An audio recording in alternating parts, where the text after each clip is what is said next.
एक ऐसा गुलाम कि जिसने नबी पाक को तलाश किया तो किस स्ट्रगल के साथ तलाश किया, आका अलैहिस्सलातु वस्सलाम की तलाश में किस तरह वो मारे मारे फिरते रहे, और जज्बा कैसा था कि अपने आप को भी बेच दिया।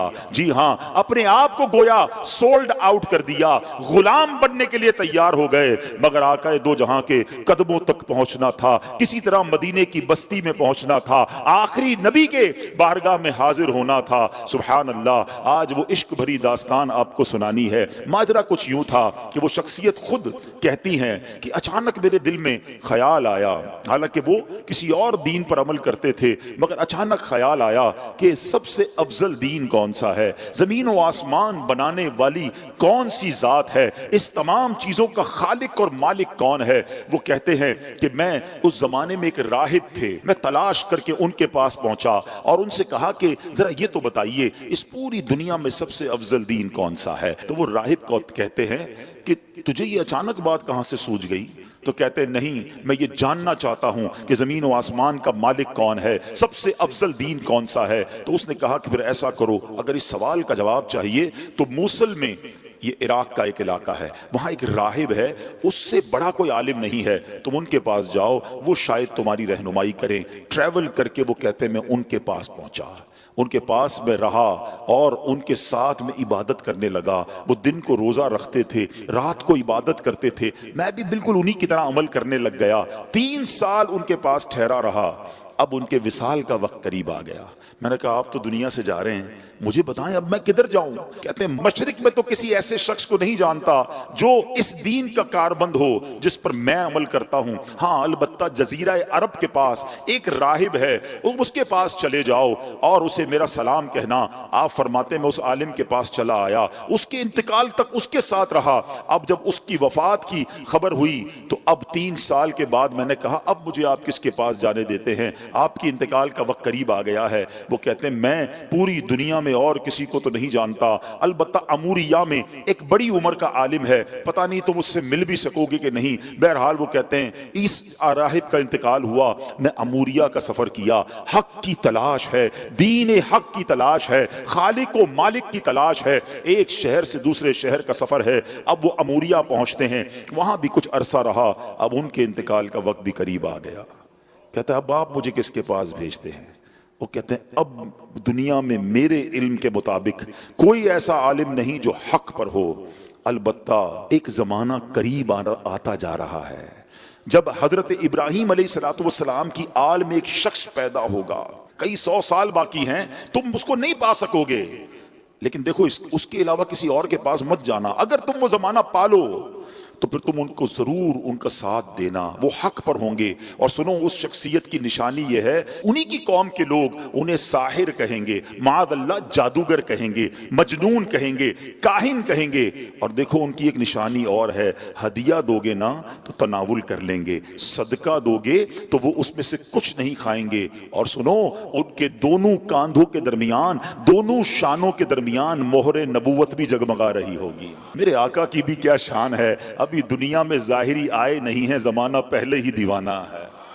शायर कहता ना, एक मैं ही नहीं उन पर कुर्बान जमाना है, जो रब्बे दो आलम का महबूब यगाना है। आका का पता बता दिया, मगर कब आएंगे, किधर आएंगे, कहते कुछ पता ना था। अब वो शख्सियत कहते हैं कि मैं इंतजार करता रहा, आखिर एक बस्ती की तरफ एक काफिला जा रहा है, अरब की एक वादी है, खजूरों की वादी है। याद रहे अभी लफ्ज़ मदीना, उस शहर को मदीना कहा नहीं जाता था, उसके पहले कई और नाम थे। कहते काफिला जा रहा था, मैंने उनसे पूछा तुम लोग कौन हो। वो कहने लगे हम उस बस्ती की तरफ जा रहे हैं जिस बस्ती का इशारा उस राहिब ने दिया था। आसान लफ्जों में समझ लो, वो काफिला मदीने को जा रहा था। कहते हैं कि हम वहां तिजारत करने के लिए जा रहे हैं, हम वहां तिजारत करते थे, लेकिन वहां आले इब्राहिम में से एक शख्स पैदा हुआ है, उसकी कौम उसके कत्ल के दर पे है, जिसकी वजह से वो हिजरत करके हमारे शहर में आ गया है। हमें डर है कि कहीं वो हमारी तिजारत को रोक रोक ना दे। अब सुनो, मदीने पर उसको कंट्रोल हासिल हो गया है। माअल्लाह, वो काफिले वाले नबी पाक अलैहिस्सलाम के खिलाफ बातें कर रहे थे, मगर इस आशिक रसूल के दिल की धड़कन तेज होने लग गई। अरे ये तो वही निशानी है। मदीने में आले इब्राहिम से एक शख्स आ गया है, कौम जो है उसके खिलाफ है। कहा अच्छा ये तो बताओ, ये उनकी कौम उनके बारे में क्या कहती है? वो ताजिर कहते हैं उनकी कौम उन्हें काहिन कहती है, साहिर कहती है, मजनून कहती है। अल्लाह अकबर, अब ये दीवाना समझ गया मेरी मंजिल मदीने में है, ये काफिला जिधर जा रहा है मुझे उधर ही पहुंचना है। कहते हैं उन ताजिरों को, ऐसा करो मुझे साथ ले जाओ। कहते पैसे हैं तुम्हारे पास? कहते कोई पैसा नहीं। अरे बगैर पैसे के सफर कैसे होगा? कोई तो इवज दे दो, कोई तो माल दे दो। कहते मेरे पास कुछ नहीं, मगर अरसा हो गया है उस शख्सियत के इंतजार में, जिंदगी बीत गई है, मुझे किसी तरह मदीने पहुंचा दो, मुझे किसी तरह उनके पास पहुंचा दो। कहा अच्छा इतनी तड़प है, चलो हमारे सरदार के पास। काफिले के सरदार के पास लाया गया। सरदार कहता है पैसे हैं? कहा पैसे नहीं, ज़्यादा राह है, ज़्यादा राह नहीं। अरे कुछ तो देना पड़ेगा। कब मेरे पास और तो कुछ नहीं है, ऐसा करो मुझे ही खरीद लो, मुझे गुलाम बना लो, तुम्हारी खिदमत करता रहूंगा, किसी तरह मदीने ले जाओ। सुनो मेरे प्यारे इस्लामी भाइयों, सदियों पुरानी दास्तान है। एक दीवाना आका की याद में तड़प रहा है, उन्हें दुनिया के कोने कोने में तलाश कर रहा है। अब ताजिर कहते चलो तुम्हें गुलाम बनाते हैं। एक बार नहीं, दो बार नहीं, बताया जाता है शहरे मदीना तक पहुंचते पहुंचते ये दीवाना 10 बार बिकता गया। गुलामे मुस्तफा बनकर मैं बिक जाऊं मदीने में, मोहम्मद नाम पर सौदा सरे बाजार हो जाए, बेदाम ही बिक जाइए बाजार नबी में, इस शान के सौदे में खसारे नहीं होते। ये गुलाम बनकर बिकते रहे, बिलाखिर 10 बार बिकने के बाद ये दीवाना मदीने तो पहुंच गया, मगर रास्ता नहीं पता जाना किधर है। अच्छा ये जो शख्सियत है ना, इनकी जबान भी अरबी नहीं थी, कोई उस पूरे शहर में इनकी जबान जानता ही नहीं था। ये फारसी बोलते थे, मदीने में सारे लोग अरबी बोलते थे। किससे रास्ता पूछते, किससे मालूमात लेते, जाना किधर है नाम पता नहीं है। अब गुलाम थे, उसने मदीना पाक में खजूरों के बाग में लगा दिया कि अब तुम्हारा काम खजूरें तोड़नी है। कहते मैं खजूरें तोड़ता था, मैं मेहनत मजदूरी करता था, मैंने पीठ पर इतना बोझ उठाया कि मेरा सीना जो है और पेट जो है वो पीठ की तरफ चला गया। बस मजदूर बना हुआ था, इंतजार था नबी आखिरुज़्ज़मा का, कभी तो दीदार होगा, कभी तो उनका जलवा देखूंगा, कभी तो उनकी गुलामी इख्तियार करूंगा। मगर लोग करीब से गुजरते थे, मेरी जबान ही कोई नहीं समझता था। कहते हैं अब एक दिन एक बूढ़ी खातून आई, मैंने उससे बात की, वो मेरी बात समझ गई और उसने कहा कि मैंने उससे अर्ज की कि माँ जी मुझे बता दो वो शख्सियत कहाँ है जो नया दीन लेकर आए हैं, जो हजरत इब्राहिम की औलाद में से हैं, जो अल्लाह वहदहू ला शरीक की तरफ बुलाते हैं, मुझे उनका पता बता दो। अब वो कहती हैं कि सुबह सवेरे नमाज फजर के बाद दिन के इब्तिदाई हिस्से में वो करीब से गुजरेंगे। अल्लाह अकबर, उस दीवाने की रात कैसे बसर हुई होगी, वो रात कैसे गुजरी होगी। सारी रात दिल की धड़कन तेज चलती रही कि अब नबी पाक अलैहिस्सलातु वस्सलाम का दीदार होगा। शबे हिज्र की सख्तियां कोई उससे जाकर पूछे, तेरी राह तकते तकते जिसे सुबह हो गई है। सारी रात जलवाए जाना का तसव्वुर है, कैसी शख्सियत होगी, चेहरा कैसा होगा, मुस्कुराहट कैसी होगी, अल्लाह के हबीब दिखते कैसे होंगे, मैं उनका गुलाम बनूंगा, क्या मुझे कबूल भी फरमाएंगे कि नहीं। वो रात गुजर गई और जब सुबह होती है तो प्यारे आका अलैहिस्सलाम करीब से गुजरते हैं, फौरन खजूरों का एक छोटा सा हिस्सा लेकर आका की बारगाह में जाते हैं। कहते हैं हुजूर आपके लिए तोहफा लाया हूं। इरशाद हुआ बताओ क्या ये सदका है? कहते हैं जी हुजूर सदका है। आका ने साहबा से कहा आप सब खा लें। नबी पाक ने तनावुल नहीं फरमाया। पहली निशानी कंफर्म हो गई। दोबारा गया एक और खजूरों का थाल लेकर, कहा हुजूर ये लाया हूं। कहा सदका है? कहा नहीं हुजूर हदिया है, तोहफा है। आका अलैहिस्सलाम ने खुद भी खाया, खुद भी तनावुल फरमाया, अपने सहाबा में भी तकसीम किया।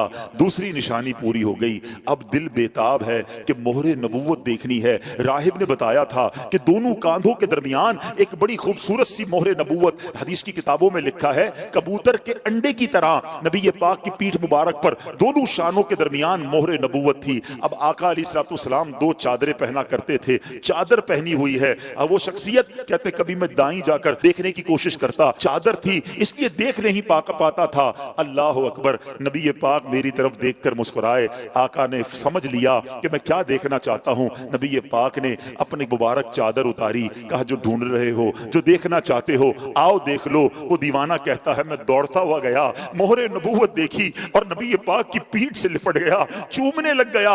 हुजूर आपकी तलाश में मारा फिर रहा हूँ, बहुत अरसा हो गया है हुजूर, बहुत देर से आपको तलाश कर रहा हूँ। आका अब आपके कदमों में आ गया हूँ, अपनी गुलामी में कबूल फरमा लीजिए। अल्लाह अकबर, नबी पाक अलैहिस्सलाम ने उन्हें अपनी गुलामी में कबूल फरमाया। कलमा पढ़कर दामन मुस्तफा से वाबस्ता हो गए। सुनो वो कौन थे जो इतनी तलाश के बाद पहुंचे, जो इतने अरसे के बाद नबी पाक के कदमों में पहुंचे? वो कोई और नहीं, वो हजरत सलमान फारसी रदी अल्लाह ताला अन्हु है। साहबा किराम में सबसे बड़ी उम्र आपने पाई। एक रिवायत के मुताबिक 250 साल आपकी जो है वो उम्र मुबारक थी और बड़ी तलाश के बाद नबी पाक के पास पहुंचे। अब सुनो, अब नबी पाक को जब पूरी दास्तान सुनाई कि आका कैसे पहुंचा हूं, गिर पड़ के पहुंचा हूं हुजूर, गुलाम बन गया हूं, बिक गया हूं आप तक पहुंचते पहुंचते, मगर मेरे आका तो करीम है ना, तुम उसके मददगार हो, तुम उसके तरफदार, जो तुमको निकम्मे से निकम्मा नजर आए, लगाते हो उसको भी सीने से आका, जो होता नहीं मुंह लगाने के काबिल। आका फरमाते मैं तुम्हें खरीदूंगा, जाओ अपने आका से पूछ कर आओ क्या डिमांड करता है, तुम्हें आजाद करने की कीमत क्या है। अब वो क्या कहता है, 300 दरख्त खजूरों के लगाए, फलदार दरख्त, और 40 औकिया सोना, ये मिलेगा तो तुम्हें आजाद करूंगा। ये बहुत बड़ी कीमत है।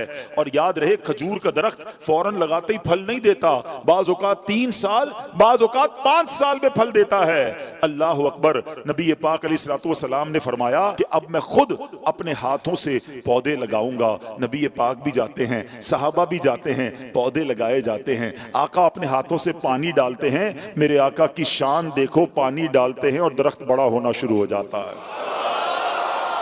कुछ ही दिनों में वो दरख्त फलदार हो जाता है। पूरे मदीने में शोर मच जाता है कि जनाब ये कैसा शान वाला गुलाम है जिसके लिए खजूर के दरख्त भी बड़े हो गए। नबी पाक ने सोना भी अता फरमाया। गोया प्यारे आका अलैहिस्सलाम ने अपने आशिक की कीमत खुद अदा की। वो कहते ना जब तक बिके ना थे कोई पूछता ना था, तुमने खरीद कर मुझे अनमोल कर दिया।